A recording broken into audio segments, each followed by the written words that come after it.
नमस्कार, मैं एडवोकेट गिरीश अनमोल सूद आज आप लोगों के बीच फिर उपस्थित हूं अपने channel voice of common man के माध्यम से। आज मैं आप सब लोगों के साथ एक बहुत ही महत्वपूर्ण विषय पर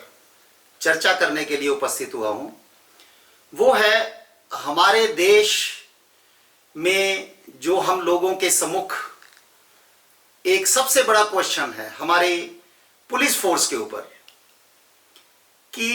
कैसे हमारे भारतीय लोग पुलिसगिरी का शिकार बनते हैं और कैसे हमारे देश में हजारों reported and unreported police torture के केस रजिस्टर्ड होते हैं, जिसमें हजारों केस अनरिपोर्टेड ही रह जाते हैं। आज तक हमारे देश में अपना एक पुलिस एक्ट नहीं बन सका, क्योंकि जो पुलिस जो डिपार्टमेंट है दैट इज अंडर स्टेट, और स्टेट अपने हिसाब से अपने पुलिस की एक्ट बनाते हैं और अपने हिसाब से अपने पुलिस डिपार्टमेंट को कंट्रोल करते हैं। उसके लिए एक स्पेसिफिक मिनिस्ट्री होती है जो उस पुलिस डिपार्टमेंट को कंट्रोल करती है। और नॉर्मली ये देखा जाता है कि जो ये पुलिस फोर्सेस हैं वो किस तरह पॉलिटिशियंस के द्वारा उन फोर्सेस का दुरुपयोग किया जाता है, उन फोर्सेस को अपने पर्सनल इंटरेस्ट के लिए यूज किया जाता है, और जो इनोसेंट पब्लिक है वो किस तरह एट्रोसिटीज का शिकार बनती है और किस तरह लोग अपने आप को इन पॉलिटिशियंस के हाथों में और इस पुलिस और पॉलिटिशियंस के नेक्सस के कारण ठगा हुआ महसूस करते हैं। आज तकरीबन 200 साल का समय हो चुका, तकरीबन पौने 200 साल का समय हो गया जब जो हमारा मेन पुलिस एक्ट, जो पुलिस एक्ट 1861 पास हुआ था, और उस पुलिस एक्ट के द्वारा हमारे भारत के जो तकरीबन सभी स्टेट्स और यूनियन टेरिटरीज जो हैं वो अपने पुलिस अधिनियम बनाते हैं, पुलिस लॉज को संरचना करते हैं। पर अफसोस हमारे देश में अभी तक अपना एक कानून, अपना एक पुलिस एक्ट नहीं बन सका जिसको बेस बनाकर हमारे जो स्टेट्स हैं वो अपने पुलिस रूल्स और रेगुलेशंस की संरचना करें। यह बात नहीं कि हमारी गवर्नमेंट्स ने इसके लिए कोई कार्य नहीं किया या वो इस मुद्दे पे गंभीर नहीं है। हमारी कुछ सरकारों ने इसके बारे में गंभीरतापूर्वक कुछ कार्य भी किए हैं। जैसे सन 2005 में एक पुलिस मॉडल एक्ट तैयार करने के लिए एक कमेटी का संगठन किया गया, जिसमें हमारे प्रोमिनेंट ज्यूरिस्ट श्री जहांगीर सोली सोराब जी को अध्यक्ष बनाया गया, और उनकी अध्यक्षता में पुलिस रिफॉर्म्स के ऊपर एक पुलिस मॉडल एक्ट 2005 बनाया गया। उस कमेटी ने 2006 में भारत सरकार को सौंपा। 10 अक्टूबर 2006 को ये एक्ट की प्रतिलिपि भारत सरकार को सौंपी गई, और उसके बाद वहां से ये एक्ट सारी स्टेट्स को भेजा गया ताकि उस एक्ट में जो रिफॉर्म्स या जो डायरेक्टिव्स दिए गए हैं उनको सारी राज्य सरकारें फॉलो करें। बट अनफॉर्चुनेटली जैसा कि हमारे जो राज्य सरकारें, जो उनकी वर्किंग है उसके बारे में हम सबको पता है कि कैसे वो अपने हिसाब से अपने राज्यों को चलाते हैं,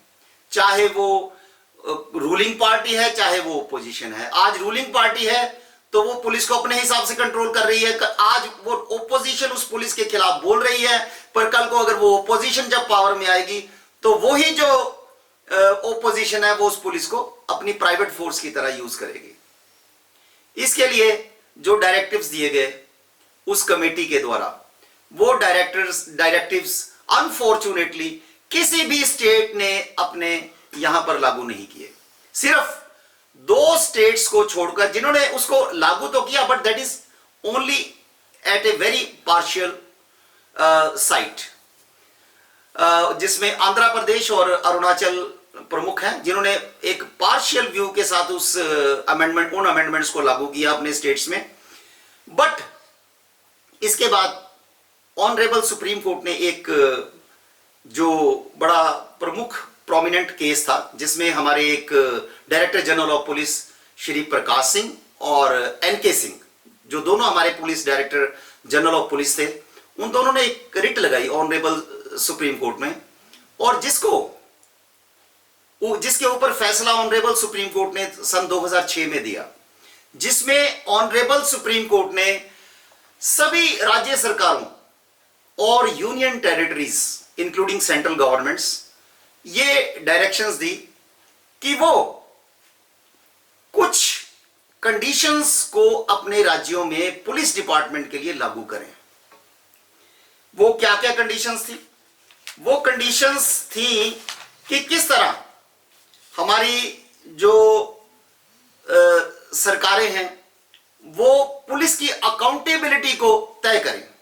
उसके लिए ऑनरेबल सुप्रीम कोर्ट ने जो 7 जो डायरेक्टिव्स दिए, उनमें प्रमुख था कि सबसे पहले जो वो स्टेट्स या यूनियन टेरिटरीज हैं, वो स्टेट सिक्योरिटी कमीशन का गठन करेंगे, जो पुलिस की अकाउंटेबिलिटी को तय करेंगे। उसके बाद उन्होंने जो एक नेक्स्ट डायरेक्टिव था, उसमें उन्होंने ये तय किया ऑनरेबल सुप्रीम कोर्ट ने कि किस तरह जो स्टेट का पुलिस का हेड है, यानी डायरेक्टर जनरल ऑफ पुलिस है, उसको किस तरह मेरिट के बेस पर रिक्रूट किया जाएगा, मेरिट के बेस पर प्रमोट किया जाएगा, और उसकी जो टेन्योर होगी वो कम से कम 2 साल की होनी चाहिए।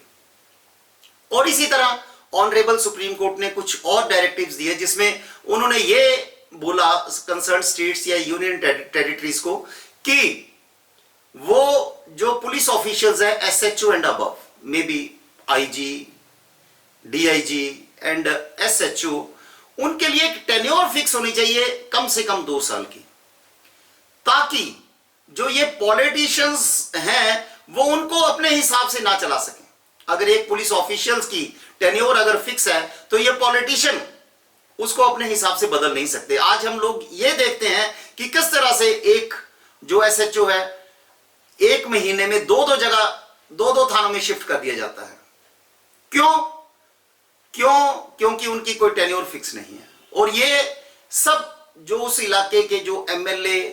एमपीज, काउंसलर्स, उनके नेक्सस के कारण ये सब कुछ होता है।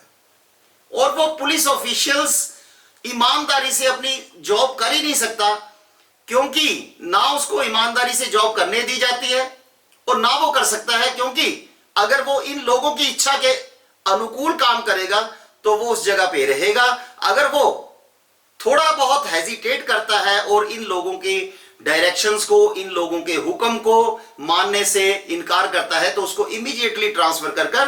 किसी और जगह पर भेज दिया जाता है, या उनको लाइन हाजिर कर पुलिस लाइन में या कहीं और भेज दिया जाता है। तो इस तरह से इन ऑफिशियल्स को पॉलिटिशियंस अपने हिसाब से चलाते हैं। इसके लिए ऑनरेबल सुप्रीम कोर्ट ने Prakash Singh versus Union of India में ये इंपॉर्टेंट डायरेक्टिव सभी स्टेट्स और यूटीज को दिए थे। आज हम सब लोग देखते हैं कि हमें पीछे कुछ दिनों में हमें बहुत से केस ऐसे मिले जिसमें पुलिस का रोल बड़ा सस्पिशियस रहा, जिसमें उन्नाव रेप कांड, जिसमें बीजेपी का एक एमएलए जिसको रिसेंटली लाइफ इंप्रिजनमेंट कन्विक्ट किया गया है, और इसी तरह कुछ और केस जैसे हाथरस गैंग रेप कांड हुआ, उसके बाद एक और जो बॉम्बे में दिशा सालियान और सुशांत सिंह मर्डर हुआ, जिसमें बॉम्बे पुलिस की बहुत ज्यादा क्रिटिसाइज किया गया बॉम्बे पुलिस को, और हाथरस कांड में यूपी पुलिस को क्रिटिसाइज। तो आज की डेट में अगर हम देखें तो किसी भी स्टेट, वहां पर चाहे कांग्रेस है, चाहे बीजेपी है, या कोई भी अन्य पार्टी है, वहां की पुलिस को हम ये नहीं कह सकते कि वहां पर कोई टॉर्चर का केस नहीं हो। इसके अलावा सन 2017 में ये फिगर तकरीबन 42793 और 43203 की है। ये हम सब लोगों की वीकनेस है, हमारी सोसाइटी की वीकनेस है कि हम हर चीज में ये सोच लेते हैं कि ये हमारी किस्मत में कुछ ऐसा लिखा हुआ है जो हमारे साथ बीता। चाहे पुलिस ने हम पे टॉर्चर किया, चाहे पुलिस ने हमें इलीगल हिरासत में रखा, चाहे पॉलिटिशियंस ने हम पे जुल्म ढाए, पर हम लोग यही हमेशा मान लेते हैं कि उस परमपिता परमेश्वर ने हमारी किस्मत में लिखा था जो हमें मिल गया। अरे भाई लोगों, पूरे अमेरिका में एक केस जॉर्ज फ्लॉयड का हुआ था और उस जो पुलिस कस्टडी में जिसकी डेथ हुई थी, और उसके लिए लाखों लोगों ने पूरे अमेरिका की वर्किंग को जाम कर दिया था। पूरे अमेरिका के हर प्रांत में हर रोज लाखों की संख्या में लोग बाहर आकर सड़कों पर उतरे थे। सिर्फ अमेरिका नहीं, in different parts of this world so many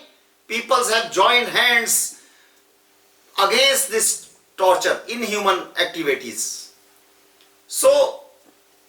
हम लोगों का ये मजबूरी है कि हम सिर्फ इस चीज को किस्मत समझकर इसको भूल जाते हैं। इन्हीं सब बातों के लिए हमारी ऑनरेबल सुप्रीम कोर्ट ने अभी रिसेंटली कोई तकरीबन 4-5 दिन पहले एक बड़ा महत्वपूर्ण फैसला दिया है, जो परमवीर सिंह सैनी वर्सेस बलजीत सिंह में हमारी ऑनरेबल सुप्रीम कोर्ट ने कुछ डायरेक्टिव्स दिए हैं स्टेट गवर्नमेंट्स और यूनियन टेरिटरीज को कि in each and every police station CCTV cameras are to be installed and those CCTV cameras should have night vision. उन सीसीटीवी कैमरास में नाइट विजन की फैसिलिटी होनी चाहिए। और इन सीसीटीवी कैमरास को कहां लगाना है? हर एंट्री और एग्जिट पॉइंट पर। और इसके अलावा एसएचओ के कमरे में, एडिशनल एसएचओ के कमरे में, रिसेप्शन पे, लॉबी में, और जहां जहां हर उस प्लेस पे जहां पर पुलिस इंटेरोगेशन करती है,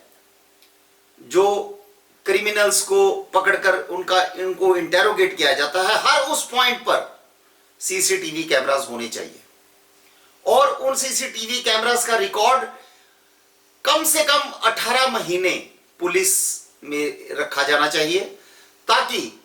अगर कोई अनफॉर्चुनेट इवेंट उस पुलिस स्टेशन में होता है, लाइक कोई कस्टोडियल टॉर्चर की या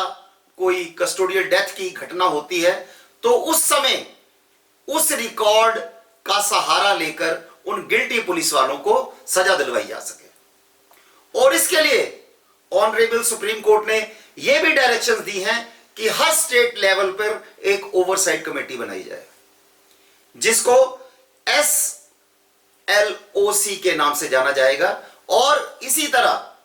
एक डिस्ट्रिक्ट लेवल पर भी ओवरसाइट कमेटीज का गठन किया जाए। जो ये स्टेट लेवल ओवरसाइट कमेटीज होगी, इनका जो मेन जो कार्य प्रणाली है वो इस बात पर निर्भर करेगी कि वो ये श्योर करेंगे कि हर प्रदेश के हर पुलिस स्टेशन में किस तरह कैमरे लगाए जाएंगे, उनका बजटरी फिगर क्या होगी, उनको कैसे प्रोक्योर किया जाएगा, कैसे उनको इंस्टॉल किया जाएगा। और डिस्ट्रिक्ट लेवल पर जो कमेटीज होगी, उनका मेन काम होगा कि उन कैमरास की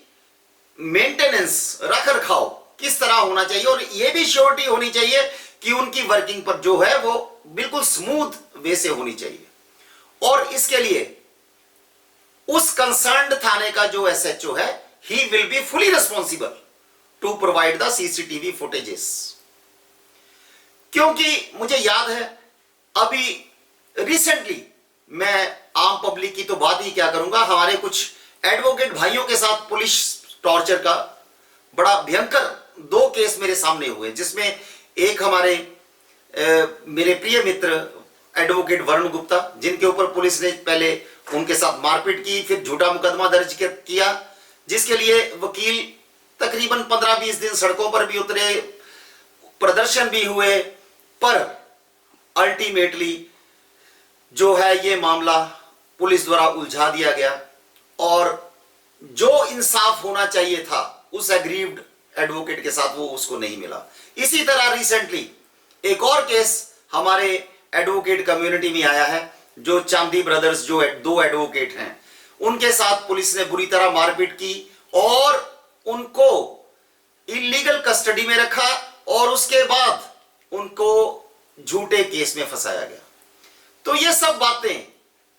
जो हमारी एक नॉर्मल जिंदगी का हिस्सा बन गई हैं, इन सब बातों को कर्टेल करने के लिए, इन सब बातों के ऊपर नकेल डालने के लिए हमारी ऑनरेबल सुप्रीम कोर्ट समय समय पर